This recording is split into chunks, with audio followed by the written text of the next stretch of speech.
Thank you for coming and listening to this recording and for picking up the mindfulness booklet from the Macmillan Counselling and Psychology Service based at Queen Alexandra Hospital in Portsmouth.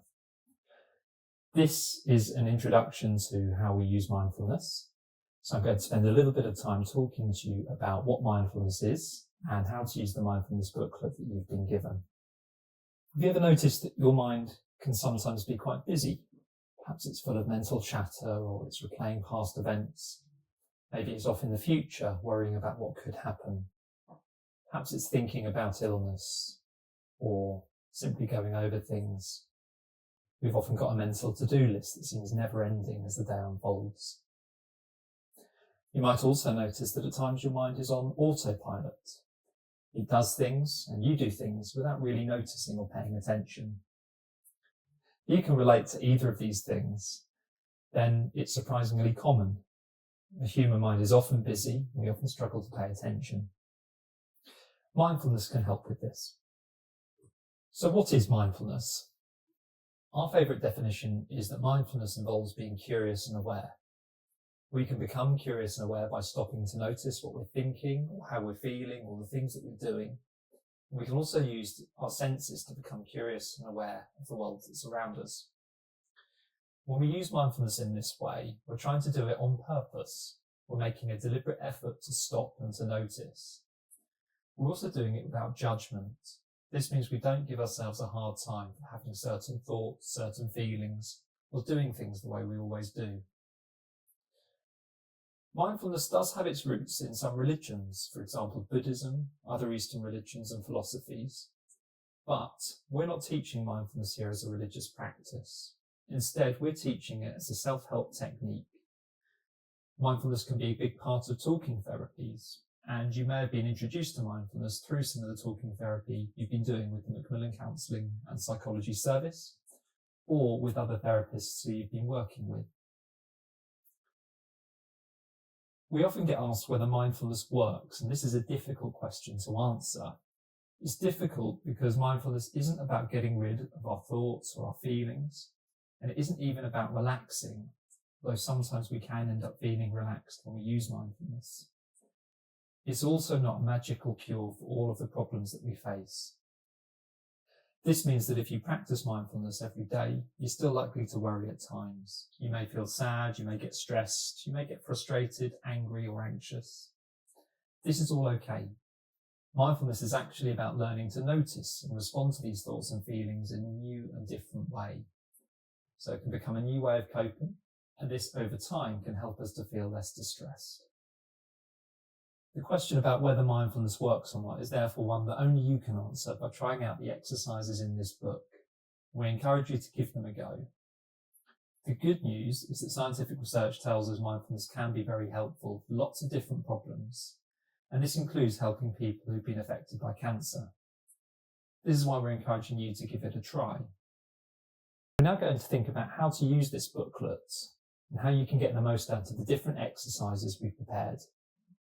The mindfulness exercises we put together can be listened to through recordings on our website, or you can practice them by reading the booklet.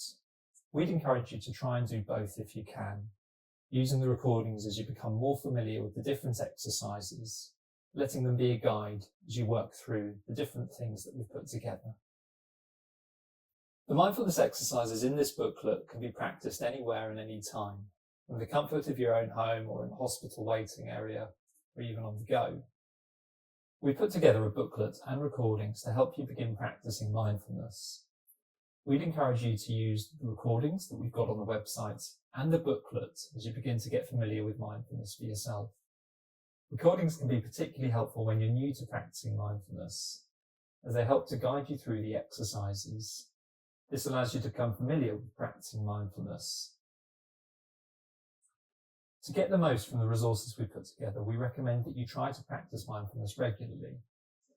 Ideally, we'd invite you to practice once a day. You may need to talk with your family or friends about making sure there's a quiet space and time at home when you can practice without being disturbed. We will encourage you to practice mindfulness when you feel good, not just at times when you're distressed.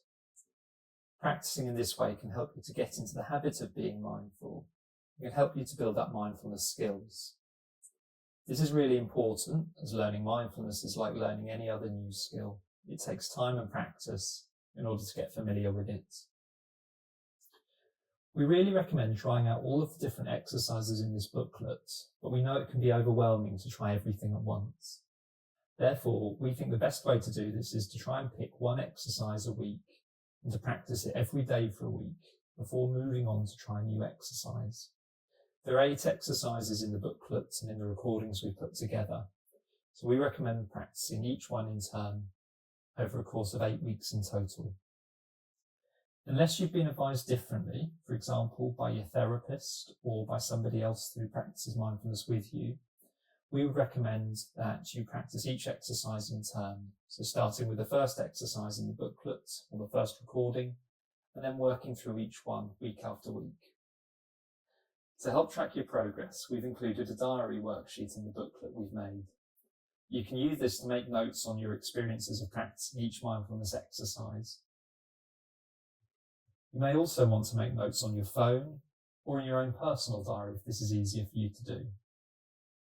We have a few top tips for practicing mindfulness, and you might want to keep these in mind as you go through the booklet and work through the exercises. First, as we've said, practicing mindfulness is a bit like learning another skill, for example, running, training for a marathon. To train for a marathon, you need to take time and you need to give it practice. So give yourself permission to take out time to practice each day and don't try to rush through this booklet too quickly. The more you practice, the more you're building up your abilities to notice and to come back into the present moment. Second, as you practice mindfulness, you may notice that your mind wanders, or that some days seem to go much better than others, or that some of the exercises you do seem to suit you better. Don't give yourself a hard time. This is all normal, but the more you practice, the more likely you are to feel a benefit over time and to find the exercises that seem right for you. Third, as we've already said, mindfulness isn't about relaxing. Sometimes, if we're lucky, we may feel relaxed when we practice mindfulness, but this is just a bonus.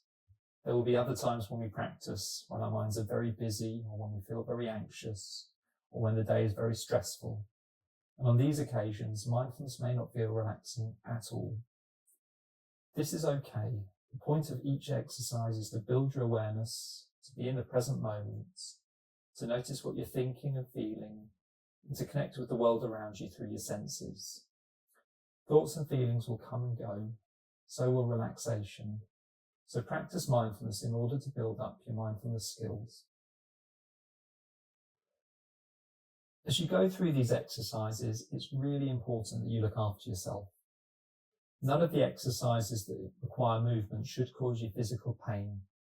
If they do, or if you think they might, please either stop the exercise or don't start the exercise, or adapt it to suit your body.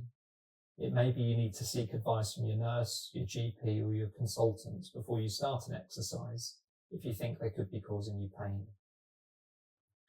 Some of the exercises may also need to be adapted if there are certain things that you're unable to do. An example of this might be with eating exercises. If you struggle to eat or swallow, you may need to change these exercises or miss these parts of exercises out. To look after yourself, remember that the exercises should be done gently and in a comfortable position. If any of the techniques have a negative impact on your mental health, please stop immediately. If you're working with a therapist from our team, you should discuss this with them.